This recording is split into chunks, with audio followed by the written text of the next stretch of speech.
Hello hi friends, welcome back to my YouTube channel. ವಿಡಿಯೋವನ್ನು skip ಮಾಡದೆ ಕೊನೆವರೆಗೆ ನೋಡಿ. ವಿಡಿಯೋ ಇಷ್ಟ ಆದರೆ ಲೈಕ್ ಮಾಡೋದನ್ನು ಮರಿಬೇಡಿ. ಹಣವೆಂದರೆ ಯಾರಿಗೆ ತಾನೇ ಇಷ್ಟ ಇರುವುದಿಲ್ಲ. ಪ್ರತಿಯೊಬ್ಬ ವ್ಯಕ್ತಿಯು ಪ್ರತಿನಿತ್ಯ ಕಠಿಣ ಪರಿಶ್ರಮದಿಂದ ದುಡಿಯುವುದು ಹಣವನ್ನು ಸಂಪಾದಿಸುವುದಕ್ಕೆ. ಕೆಲವೊಮ್ಮೆ ಎಷ್ಟೇ ಕಷ್ಟಪಟ್ಟು ದುಡಿದರೂ ಕೂಡ ಆ ಹಣ ನಮ್ಮ ಬಳಿ ಇರುವುದಿಲ್ಲ. ಕೈಗೆ ಹಣ ಬರುತ್ತಿದ್ದಂತೆ ಹಣ ಹೇಗೆ ಖಾಲಿ ಆಯಿತು ಎಂಬುದೇ ತಿಳಿಯುವುದಿಲ್ಲ. ಇದಕ್ಕೆ ಮುಖ್ಯ ಕಾರಣ ಮನೆಯಲ್ಲಿ ಹಣ ನಿಲ್ಲಲು ಹೀಗೆ ಮಾಡಿ.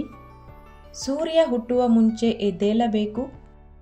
ಶುಕ್ರವಾರ ದಿನದಂದು ಅರಿಶಿನ ಹಾಗೂ ಉಪ್ಪನ್ನು ಮನೆಗೆ ತರುವುದರಿಂದ ತಾಯಿ ಮಹಾಲಕ್ಷ್ಮೀ ದೇವಿಯು ಮನೆಗೆ ಬರುವಳು. ಶುಕ್ರವಾರ ಉಪ್ಪು ಅರಿಶಿನ ಖಾಲಿಯಾಗದ ಹಾಗೆ ನೋಡಿಕೊಳ್ಳಿ. ಸಾಯಂಕಾಲ 7 ಗಂಟೆವರೆಗೆ ಮನೆಯ ಮುಖ್ಯ ದ್ವಾರ ತೆರೆದಿಡಬೇಕು. ಮನೆಯನ್ನು ಶುಚಿಯಾಗಿ ಇರಿಸಿ ಸಾಯಂಕಾಲ ಧೂಪವನ್ನು ಹಾಕಬೇಕು. ದೇವರ ಫೋಟೋ ವಿಗ್ರಹಗಳಿಗೆ ಅಷ್ಟಗಂಧ ಇಟ್ಟು ಪೂಜಿಸಬೇಕು. ಬೆಳಿಗ್ಗೆ ಹೊಸ್ತಿಲಿಗೆ ಅರಿಶಿನ ಕುಂಕುಮವನ್ನು ಇಟ್ಟು ಹೂವನ್ನು ಇಡಬೇಕು. ಬೆಳಕು ಹರಿಯುವ ಮುಂಚೆನೆ ಬಾಗಿಲ ಮುಂದೆ ನೀರು ಹಾಕಿ ರಂಗೋಲಿ ಹಾಕಬೇಕು. ಮನೆಯನ್ನು ದಿನಾಲೂ ಒರೆಸಿ ಗುಡಿಸಿ ಸ್ವಚ್ಛವಾಗಿ ಇಟ್ಟುಕೊಳ್ಳಿ. ದಿನಾಲೂ ಒರೆಸಲು ಆಗದಿದ್ದರೆ 2 ದಿನಕ್ಕೊಮ್ಮೆ ಒರೆಸಿ ಸ್ವಚ್ಛವಾಗಿರಿಸಿ. ಸ್ವಚ್ಛತೆ ಇದ್ದರೆ ಲಕ್ಷ್ಮೀ ದೇವಿಯು ಮನೆಯಲ್ಲಿ ವಾಸವಾಗುತ್ತಾಳೆ. ಮನೆಯನ್ನು ಒರೆಸುವಾಗ ಸ್ವಲ್ಪ ಕಲ್ಲುಪ್ಪು ಸ್ವಲ್ಪ ಅರಿಶಿನ ಹಾಕಿ ಮನೆಯನ್ನು ಒರೆಸಬೇಕು. ಮನೆಯ ಬಾಗಿಲ ಸುತ್ತಮುತ್ತಲು ಮುಳ್ಳಿನ ಗಿಡಗಳು ಹಾಗೂ ಪೊದೆಗಳು ಇರದ ಹಾಗೆ ನೋಡಿಕೊಳ್ಳಬೇಕು. ನಿಮ್ಮ ಪರ್ಸ್, ಲಾಕರ್, ಗಲ್ಲ ಪೆಟ್ಟಿಗೆಯಲ್ಲಿ ಸಂಪೂರ್ಣವಾಗಿ ಹಣ ಖಾಲಿ ಆಗದ ಹಾಗೆ ನೋಡಿಕೊಳ್ಳಿ. ಮನೆಯನ್ನು ಒರೆಸಿದರೆ ಧನ ಸಂಪತ್ತು ಆಕರ್ಷಣೆಯಾಗುತ್ತದೆ. ಇದರ ಜೊತೆಗೆ ಉಪ್ಪಿನ ನೀರಿನಿಂದ ಮನೆ ಒರೆಸುವುದರಿಂದ ಸಕಾರಾತ್ಮಕ ಶಕ್ತಿಯು ಮನೆಯಲ್ಲಿ ಹೆಚ್ಚಾಗುವಂತೆ ಮಾಡುತ್ತದೆ. ಮನೆಯ ಒಳಗೆ ಪ್ರವೇಶಿಸುವಾಗ ಎದುರಿಗೆ ಪರಿಮಳ ಭರಿತ ಹೂವುಗಳನ್ನು ಇರಿಸಬೇಕು. ಮನೆಯಲ್ಲಿ ಉತ್ತರ ಕಡೆಯ ಕಿಟಕಿಗಳನ್ನು ತೆರೆದು ದಕ್ಷಿಣ ಕಡೆಯ ಕಿಟಕಿಗಳನ್ನು ಮುಚ್ಚಬೇಕು.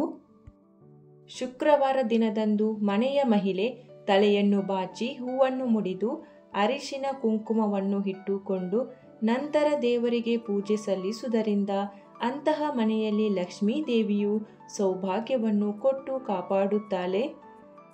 ಹಣವನ್ನು ಎಲ್ಲೆಂದರಲ್ಲಿ ಇಡದೆ ಬೀರುವಿನಲ್ಲಿ ಅಥವಾ ಲಾಕರಿನಲ್ಲಿ ಇಟ್ಟು ಬೀಗವನ್ನು ಹಾಕಬೇಕು. ಮನೆಯಲ್ಲಿ ಹಿಂಬಾಗಿಲು ಇದ್ದರೆ ಅದನ್ನು ತೆರೆದಿಡಬಾರದು ಹಾಗೂ ಮುಖ್ಯ ದ್ವಾರವು ತೆರೆದಿಡಬೇಕು. ನಿಂಬೆ ರಸ ಬೆರೆಸಿದ ನೀರಿನಿಂದ ಬಾಗಿಲುಗಳನ್ನು ಮತ್ತು ಕಿಟಕಿಗಳನ್ನು ಸ್ವಚ್ಛಗೊಳಿಸುತ್ತಿರಿ. ಪ್ರತಿದಿನ ಮನೆಯನ್ನು ಶುಚಿಗೊಳಿಸಲು ಬಳಸುವ ನೀರಿನಲ್ಲಿ ಕಲ್ಲು ಉಪ್ಪನ್ನು ಸೇರಿಸಿ ಒರೆಸಿ. ಮನೆಯಲ್ಲಿ ಏನಾದರೂ ನಿಂತ ಲಕ್ಷ್ಮೀ ದೇವಿಯ ವಿಗ್ರಹ ಅಥವಾ ಫೋಟೋ ಇದ್ದಲ್ಲಿ ಅದನ್ನು ಮನೆಯಲ್ಲಿ ಪೂಜಿಸಬಾರದು. ಮನೆಯಲ್ಲಿ ತಪ್ಪದೆ ದಿನಾಲೂ ರಂಗೋಲಿಯನ್ನು ಹಾಕಬೇಕು. ಬೆಳಿಗ್ಗೆ ಸೂರ್ಯೋದಯ ಆದ ಮೇಲೆ ಮತ್ತು ಸಂಜೆ ಸೂರ್ಯಾಸ್ತದ ಮೇಲೆ ಮಲಗಬೇಡಿ. ಇದರಿಂದ ದಾರಿದ್ರ್ಯ ಲಕ್ಷ್ಮಿಯು ವಾಸವಾಗುತ್ತಾಳೆ. ಸಂಜೆ ಸಮಯದಲ್ಲಿ ಅಕ್ಕಿ, ಹಾಲು, ಉಪ್ಪು ಯಾರಿಗೂ ಕೊಡಬೇಡಿ. ಇದು ಲಕ್ಷ್ಮೀ ದೇವಿಯ ಸಂಕೇತವಾಗಿದೆ.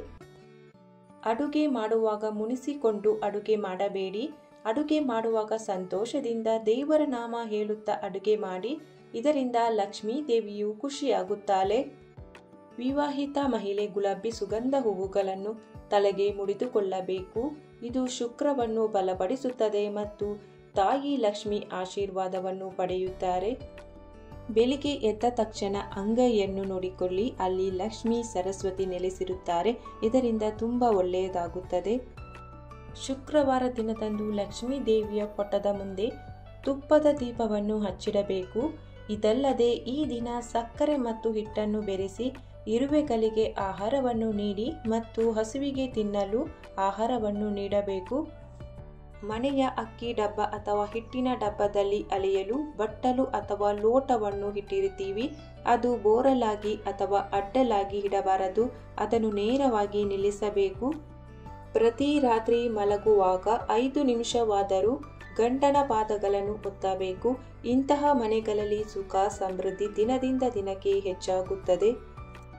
ನಿಮ್ಮ ಮನೆಯಲ್ಲಿ ಕೆಟ್ಟ ಕಣ್ಣು ಇದೆ ಎಂದು ಅನಿಸಿದರೆ 3 ಕೆಂಪು ಮೆಣಸಿನಕಾಯಿ, ಸ್ವಲ್ಪ ಸಾಸಿವೆ ಮತ್ತು ಉಪ್ಪನ್ನು ತೆಗೆದುಕೊಂಡು ತಲೆಯ ಮೇಲೆ ಅದನ್ನು ಪ್ರದಕ್ಷಿಣಾಕಾರವಾಗಿ ತಿರುಗಿಸಿ ಬೆಂಕಿಯಲ್ಲಿ ಸುಟ್ಟು ಹಾಕಿ ಮನೆಯ ಅಡುಗೆ ಮನೆಯಲ್ಲಿ 1/4 ಕಿಲೋಗ್ರಾಂ ಉಪ್ಪನ್ನು ಕಟ್ಟಿಕೊಳ್ಳಿ ಮತ್ತು ಅದನ್ನು ಹೊರಗಿನವರು ನೋಡದ ಸ್ಥಳದಲ್ಲಿ ಇರಿಸಿ ಶುಕ್ರವಾರ ದಿನದಂದು ಸ್ನಾನದ ನಂತರ ಒಗೆದ ಬಟ್ಟೆಗಳನ್ನು ಧರಿಸಿ. ಒಂದು ವೇಳೆ ತೆಗೆದ ಬಟ್ಟೆಗಳನ್ನು ಧರಿಸುವುದರಿಂದ ಮನೆಯಲ್ಲಿ ನಕಾರಾತ್ಮಕ ಶಕ್ತಿ ಹೆಚ್ಚಾಗಿ ಮನೆಯಲ್ಲಿ ದಾರಿದ್ರ್ಯ ಉಂಟಾಗುತ್ತದೆ. ರಾತ್ರಿ ಅಡುಗೆಯ ನಂತರ ಒಂದು ಚಿಕ್ಕ ಬಟ್ಟಲಿನಲ್ಲಿ 1 ಇಡೀ ಅನ್ನವನ್ನು ಎತ್ತಿಡಿ.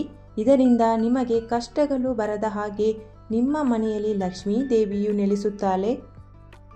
ಶುಕ್ರವಾರ ದಿನದಂದು ಮಹಿಳೆಯರು ತಲೆಗೆ ಸ್ನಾನ ಮಾಡಿ ತಲೆಗೆ ಬಟ್ಟೆಯನ್ನು ಸುತ್ತಿಕೊಂಡು ದೇವರಿಗೆ ಹಾಗೂ ತುಳಸಿ ದೇವಿಗೆ ಪೂಜೆಯನ್ನು ದೇವರಿಗೆ ಸಲ್ಲಿಸುವುದನ್ನು ಮಾಡುತ್ತಾರೆ. ಆದರೆ ನೀವು ಮಾಡಿದ ಪೂಜೆಗೆ ಫಲ ದೊರೆಯದೆ ಕಷ್ಟಗಳು ಅನುಭವಿಸಬೇಕಾಗುತ್ತದೆ. ಶುಕ್ರವಾರ ದಿನದಂದು ವಿಧಿವಿಧಾನಗಳ ಪ್ರಕಾರ ಲಕ್ಷ್ಮೀ ದೇವಿಯನ್ನು ಪೂಜಿಸಿದ ನಂತರ ತಾಯಿಗೆ ಸುಗಂಧದ ಹೂವನ್ನು ಅರ್ಪಿಸಬೇಕು. ಈ ಸುಗಂಧವನ್ನು ನೀವು ಲಕ್ಷ್ಮೀ ದೇವಿಗೆ ಅರ್ಪಿಸುವುದರಿಂದ ನಿಮ್ಮ ಜೀವನದಲ್ಲಿ ಅದೃಷ್ಟ ಸಂತೋಷವನ್ನು ನೀಡುತ್ತಾಳೆ ಎನ್ನುವ ನಂಬಿಕೆ. ನೀವು ಆರ್ಥಿಕ ಬಿಕ್ಕಟ್ಟಿನಿಂದ ಅಥವಾ ಹಣದ ಸಮಸ್ಯೆಯಿಂದ ಮುಕ್ತರಾಗಲು ಬಯಸಿದರೆ ಶುಕ್ರವಾರ ದಿನದಂದು ಲಕ್ಷ್ಮೀ ದೇವಿಗೆ ಕೆಂಪು ಬಟ್ಟೆ, ಬಿಂದಿ, ಸಿಂಧೂರಗಳಂತಹ ಸುಮಂಗಲಿಯರು ಬಳಸುವ ವಸ್ತುಗಳನ್ನು ಅರ್ಪಿಸಬೇಕು ಮತ್ತು ನೀವು ಆರ್ಥಿಕ ಲಾಭವನ್ನು ಪಡೆಯುತ್ತೀರಿ. ಈ ಮಾಹಿತಿಯು ನಿಮಗೆ ಇಷ್ಟವಾಗಿದ್ದರೆ ವಿಡಿಯೋಗೊಂದು ಲೈಕ್ ಮಾಡಿ, ವಿಡಿಯೋವನ್ನು ಶೇರ್ ಮಾಡಿ, ಚಾನಲನ್ನು ಸಬ್ಸ್ಕ್ರೈಬ್ ಮಾಡದೆ ಹೊಸಬರು ವಿಡಿಯೋ ನೋಡ್ತಾ ಇದ್ದರೆ ಚಾನಲನ್ನು ಸಬ್ಸ್ಕ್ರೈಬ್ ಮಾಡಿ ಸಪೋರ್ಟ್ ಮಾಡಿ. Thank you for watching.